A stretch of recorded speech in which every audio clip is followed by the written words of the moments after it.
नमस्कार, प्रायो किचनमध्ये आपले स्वागत आहे। आता उन्हाळा सुरू आहे, त्यामुळे सगळ्यांना जेवण नको असते, थंड पेय प्यावेसे वाटतात। त्यासाठी आपण आंब्याचे पियुष बनवणार आहोत। त्यासाठी लागणारे साहित्य: 2 ग्लास ताक मी तयार करूनच घेतले, अर्धी वाटी साखर, 1 आंब्याचा गर काढून घेतलाय, सुकामेव्याचे काप, जायफळ आणि चवीनुसार मीठ। सुरुवातीला मिक्सरमध्ये आंब्याचा गर टाकूया, नंतर साखर आणि थोडंसं जायफळ किसून टाकूया।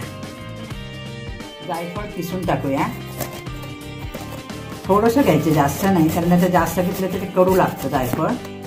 आपण हे आता मिक्सरमध्ये फिरवून घेऊया। ताक टाकून परत एकदा फिरवून घेऊया। आता तुम्ही बघू शकता साखर आणि आंबा एकजीव झाला, तर त्याच्यामध्ये आपण सगळं ताक टाकूया।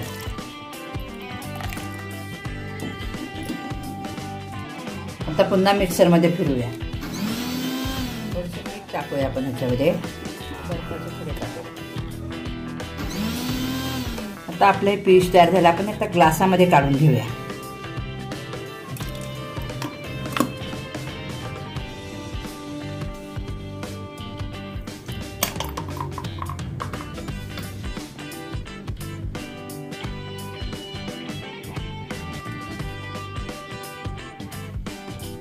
सुकामेव्याच्या कापाने गार्निश करूया, मस्त दिसते। आता छान झालंय।